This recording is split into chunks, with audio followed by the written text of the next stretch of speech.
لمبابي ودوكو وقدوس هم اكتر لعيبه بيتصابوا في فرقهم.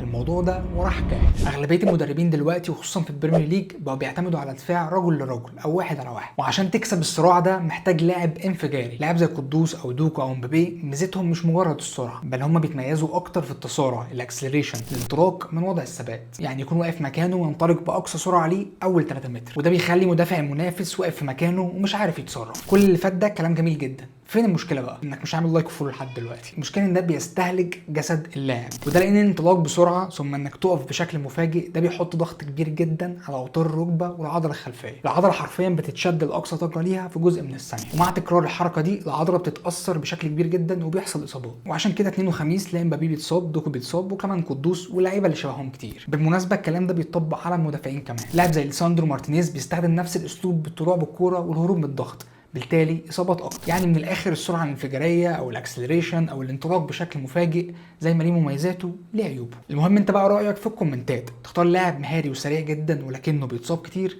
ولا لاعب ابطا وما بيتصابش؟ تصحابكم السلامه.